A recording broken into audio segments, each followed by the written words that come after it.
What is going on, everybody? If you clicked on this video, you're most likely trying to find the players to trade for to create an absolute super team, or you're trying to make sure none of your players are in this video that are going to burn a hole through your roster and absolutely make you lose a league. Either way, that is exactly what I'm going to get to you guys today. I'm going to give you guys a sell high and buy low candidate to set ourselves up for success for the rest of the season. So if you guys are new, make sure to hit that follow button because I post videos like this every single day. But you guys know me, I absolutely hate to waste people's time in these videos. It is the #1 pet peeve I have. So let's go ahead and get started with our very first player we need to be buying low on, and that is Saquon Barkley. This one is pretty obvious because his value is pretty low with the injury he's dealing with. Similar to how we were buying low on Alvin Kamara in the beginning of the season because he wasn't talked about, he wasn't in the news, and everybody kind of forgot that he was a top running back. We're using the same scenario for Saquon Barkley. He hasn't played since week 2, and in week 2 he looked very, very good before he was injured. We gotta remember, he is still the offense of the Giants. He is the wide receiver 1 essentially. He leads the team in targets, or at least it seems like it. He runs an insane amount of routes out of the backfield, and obviously he is the workhorse running back on the ground as well. And right now he's only valued as the RB17. So if we can do any kind of trade like a 2-for-1, 3-for-2, or anything like that, we have to be doing it because we got to remember that doing 2-for-1 trades is always what we want to do because we have to get the best player in the deal. And doing 1-for-1s is pretty hard because it's pretty easy for people to tell the value's not there if it's just one player they're comparing to the other. But if Saquon's valued at the RB17 right now, he is easily a top 5 running back rest of season. So if you could trade a guy like Breece Hall or Kenneth Walker, I would get Saquon on my team. And I don't think I need to sell you guys up on Saquon too much longer. We know how good of a running back he is. I'm not too worried about his injury long term. He's already missed a decent amount of time with it, and if anything, that's just going to keep his value going lower. He's a great buy low opportunity. Looking at another guy we need to be selling high on, that is James Cook. Now this one might be a little bit harder because of what he did last game. He only put up 5 fantasy points. But let me get into this. James Cook has still had a pretty decent season so far. In week 1 he had 10 fantasy points, in week 2 he had 20, in week 3 he had 13, in week 4 he had 14, so a pretty good string of games here for him. But Cook is a little bit different of a sell high for me. He's not necessarily a ticking time bomb like some of the other players on this list are. It has more to do with the fact that he has a really limited upside and ceiling, and I'll get into that as well. James Cook has averaged around a 60% snap share for the entirety of the season, splitting the carries with Damian Harris and Latavius Murray, and that split isn't going to go anywhere. We're not going to see James Cook get a 80 or 90% snap share for no reason, and this split wouldn't really be that big of a deal if Harris or Murray didn't get any work when they were seeing field time,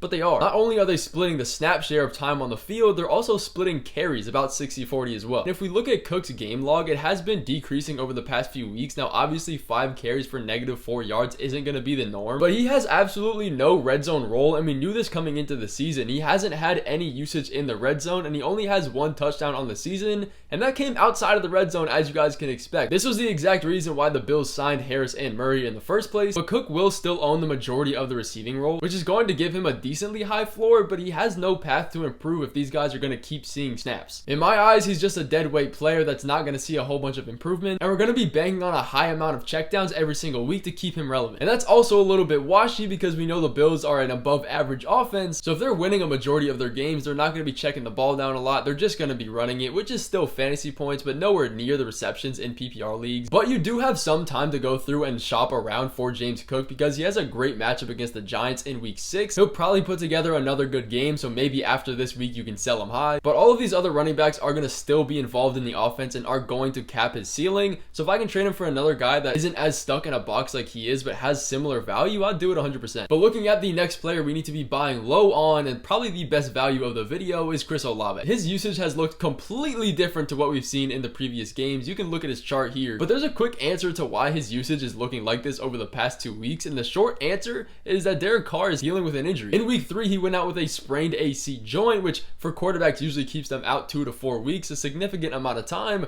but he's decided to just play through it. And obviously if you look at Olave's target share, you can tell which week Derek Carr got injured. In those 2 weeks in week 4 and 5 when Carr was playing through injury, and still is, he's only averaged 5 yards per pass. That means the downfield game is pretty much non-existent, and that is where Olave thrives, so this is just not a good scenario for him. But when Derek Carr was fully healthy, he was averaging 10 targets a game with top elite usage, and now he's only had 3 targets for 16 yards. That is just absolutely terrible in those 2 weeks. But for some reason, a lot of people aren't putting 2 and 2 together and just thinking Olave is a boomer bust kind of guy that has lower value than he actually does, which isn't true at all. And I know all the facts and insights I've just listed to you kind of seems like a reason why you should be scared of him, but we'll likely have a 2-week window until Derek Carr is fully healthy so Chris Olave can get back to his full snap share. So if you want to buy Chris Olave, you have a good 2-ish week window until that closes. But when Derek Carr comes back fully healthy, or if their backup plays, Olave is still going to have more targets, and he had a 30% target share in those first couple weeks when Carr was fully healthy. healthy. This is completely because of Carr's injury. Don't overlook it. Moving into another player we need to be selling high on, that is George Pickens, and this is one of my more stronger takes of the video. This offense has looked absolutely atrocious for the Steelers. We can all tell in the last 2 weeks they put up 6 against the Titans and 17 last week against the Ravens, but this offense cannot move the ball downfield. They don't attempt deep passes, and when they do,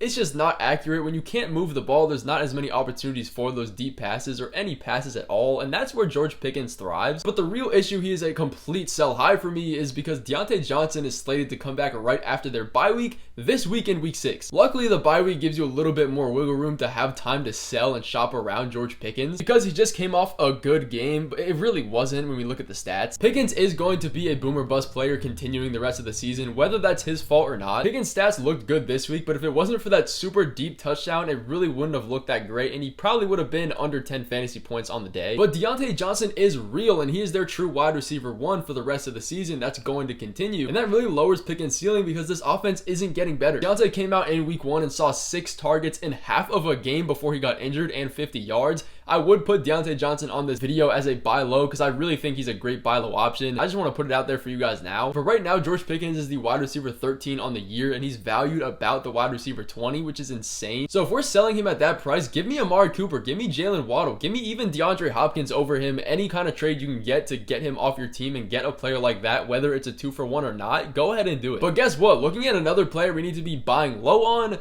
that is T. Higgins, and I love this for a couple reasons. Higgins fractured his ribs in week 4, which isn't too uncommon of an injury for wide receivers. He's likely not going to come back till after their bye week in week 7 though. So if you can afford to take that hit and wait that long, most definitely get him on your team, and let me explain why. The main issue with Higgins so far this season is that the team hasn't been great, and Joe Burrow hasn't been able to be accurate and throw the ball downfield. Well, he comes out in week 5 and absolutely lights it up, 48 passing attempts, over 300 yards, and he scrambled out of the pocket as well. His calf is completely fine now, and that's pretty much a guarantee because the sports books have come out and changed the Bengals over-under lines on the season. They're projected to win a decent amount of their games now, and they weren't before with how Joe Burrow was playing, and we all know Vegas knows more than us, so if they're projecting the Bengals to win a majority of these games, it's probably because Joe Burrow's fully healthy. But now we get T. Higgins with a perfectly fine Joe Burrow, which we haven't seen all season, and most fantasy managers won't want to wait the 4 weeks it's going to take for him to be healthy, and sometimes they can't even afford it. But in T. Higgins' 3 healthy games with Joe Burrow playing like absolute donkey cheeks, he still averaged a 24% target share, and that was against 2 really tough defenses. I don't have to convince you on how good of a wide receiver T. Higgins is. Just put 2 and 2 together. If you can get him low and tank the couple weeks he's going to be out,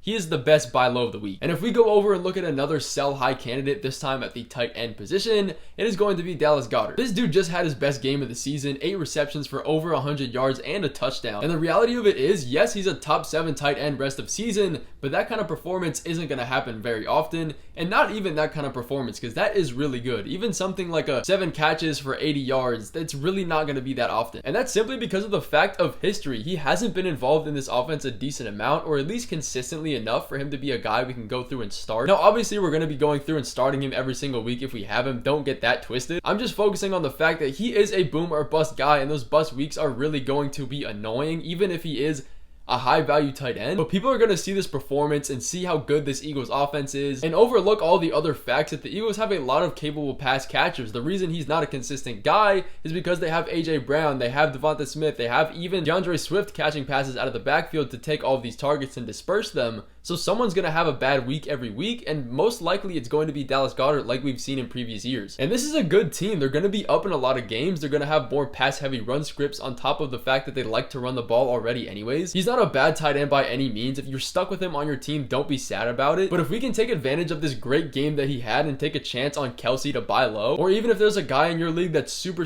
desperate for tight end, and there always is one of those guys, go get a top wide receiver for him. And I know trading tight ends are a little bit tougher because you're going to have a decent backup to play, but regardless, if you can make it happen, go ahead and make it happen. But moving on to another buy low candidate, another really great one that I do like this week, and it is pretty obvious, is Jonathan Taylor. Before all the news of him missing 4 games games with the Colts, he was going as a top 5 running back and pretty much a first round pick. But after the news came out, he started falling down draft boards, and he hasn't been playing for a couple weeks, so now he's really not talked about in the news. Again, kind of like the Kamara situation. He wasn't playing for the first couple weeks, his value was really low, and now it's pretty much impossible to trade for him. But this game essentially means nothing for Jonathan Taylor. We knew coming into it he was going to be on a snap count. Now, we didn't know it was going to be this bad, and I'll explain why it was. Originally, the plan was going to be to play Jonathan Taylor maybe 30-40% of the snaps in this coming week and let Zack Moss continue to handle most of the work. But Zack Moss decided to turn into prime Christian McCaffrey, and he was going absolutely insane. And the Colts are still in win now mode. They're trying to make the playoffs. They're a decent team, so they kept him in, and that led Jonathan Taylor to only have 15% of the snaps. But the point here is that people are going to see the 30-point fantasy week for Zack Moss and completely blow this out of the water and think he's going to be involved season long. That's just not true. Maybe he'll see 10-20% of the snaps moving forward, but regardless, JT is still a top running back in his prime. Moss has been on this team for a while. He's played with JT out. He's played alongside JT. He's not going to be an integral part of this offense that we actually have to worry about moving forward. Maybe he'll be involved for the next 2 or 3 weeks, but in the long term, that just gives us more time to buy JT. But in the 15% of snaps that JT did play this week, which is pretty much half of a quarter in football, he had 6 carries and a target out of the backfield. That's decent usage. As the weeks go on, he's going to get more and more involved. He's still a clear-cut RB1. Please get him if you can. Just take advantage of everybody else thinking Zack Moss is something when he's not. And speaking of that, Zack Moss is another guy we need to be selling high on completely. Yes, he just came off an amazing game. He got touchdowns, he got big plays, he was electric, but he's been behind JT all last season, and it's going to continue. And the real thing here is, I'm only going to talk about it for a second, is people see Zack Moss still having value, which is not going to happen. Long term, he's absolutely going to be phased out, and if you could get Zack Moss for a guy like Jordan Addison or even Deontay Johnson, 1000% pull the trigger on it. Unless you're a JT owner, I would keep the handcuff just in case. But moving on to the next guy here that is a severe buy low,